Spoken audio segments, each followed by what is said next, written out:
Anyone else?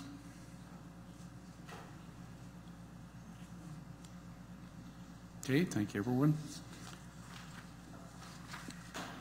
Item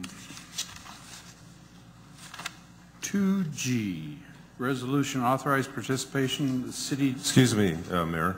I think that we deserve a chance to respond to those. I'd like to request that we move the council comment period forward. I feel that those attacks were unjustified, and I think we deserve an opportunity to respond. If we're going to be accused of lying from what I have called in the past the attack squad, and we'll call it that again, then I think we deserve a chance to respond.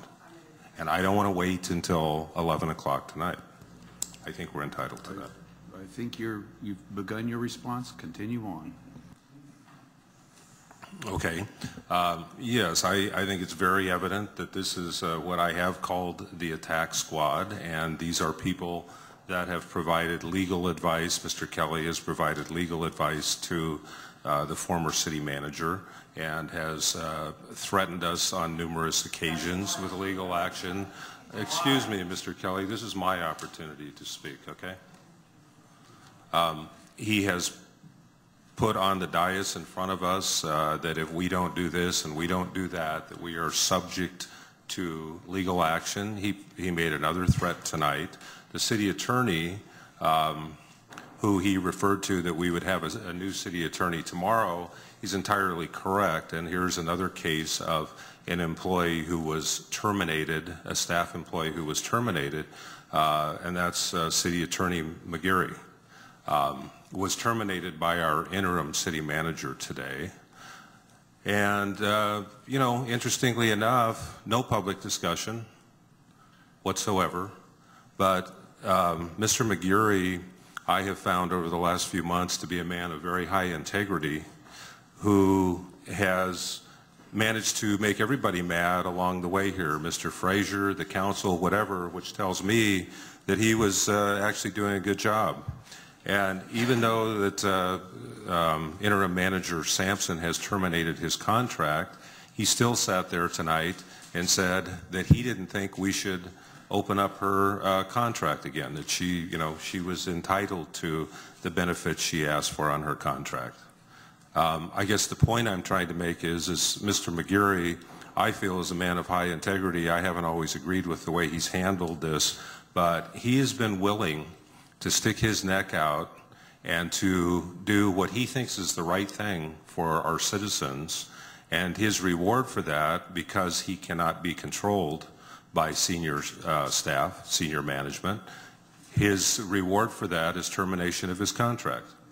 Actually, the city charter maintains that the pro tem manager has no right to hire and fire employees, but they got around that because City Manager Frazier had hired Mr. McGarry as a contract employee rather than, so he's not really considered a city employee, another little legal technicality.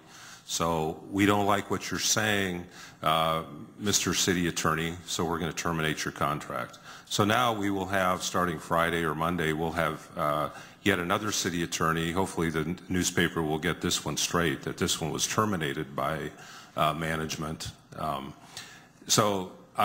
also believe that we lost a couple of other city attorneys because they witnessed what was going on with senior staff and didn't appreciate it.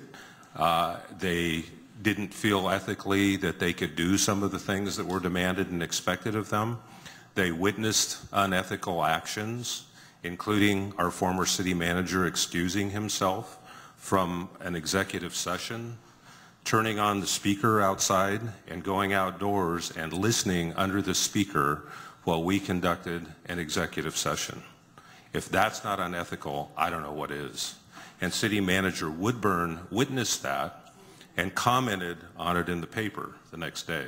So this has been a pretty one-sided picture that is being painted here by Miss Toronto, who is a constant or frequent, at least, companion of Mr. Frazier, and is very instrumental in the recall, as is Mr. Kelly.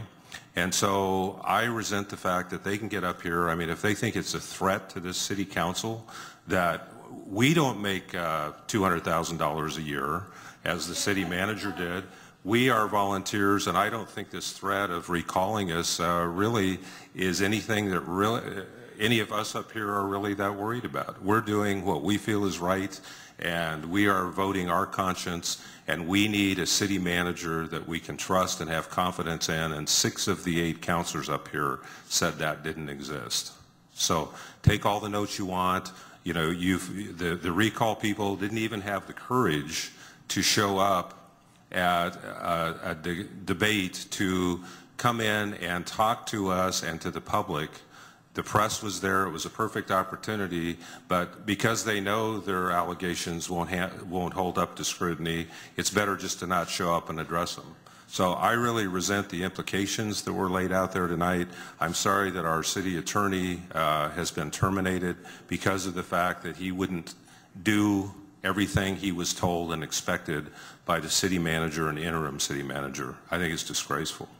And I think the way that this recall group is handling this whole situation by getting up here and making the claims that they've made, I think it's interesting that apparently staff has been leaking this information to their friends, and it's not even correct. This allegation about me going to Joe Hinner and asking him to be the city manager, that's not correct. And neither Mr. Hinner or myself are lying. I went to see him because of a situation that happened with our former city manager the night of our very first council meeting, and it concerned me. And I had some real concerns about the way he handled himself that night.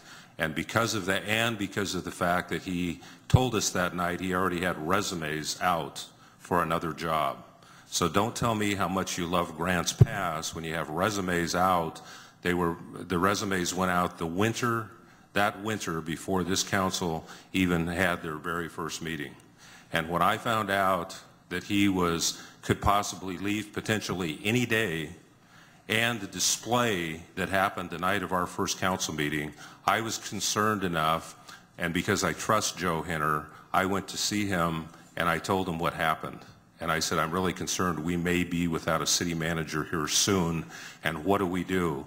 And I said, Joe, I respect the way you run and manage your department, and I would like to know if we were stuck in an emergency situation like that, if you would potentially consider stepping in until we found a new city manager. That's what I said. So I'm tired of being called a liar. I'm tired of it having been said that I went on the second day, 2 days after our first meeting, and asked Joe Hinner to be our new city manager. It's not true. And that information was confidential. And how that email from Joe Hinner to Mr. Frazier got leaked to Ms. Toronto, I find interesting. She would have never known to file a public records request for it had she not been told about it. And so that's the kind of loyalty we've had from our former city manager.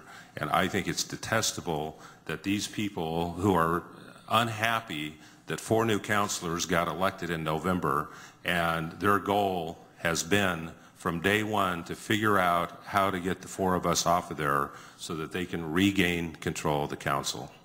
And Mr. Kelly, as far as the emails, the city attorney, I suppose this is another reason he's been terminated, but the city attorney felt that you're on a fishing expedition, and basically you are. I turned over what I was instructed to turn over and the kind of emails based on his guidelines, and so your allegations are totally false also.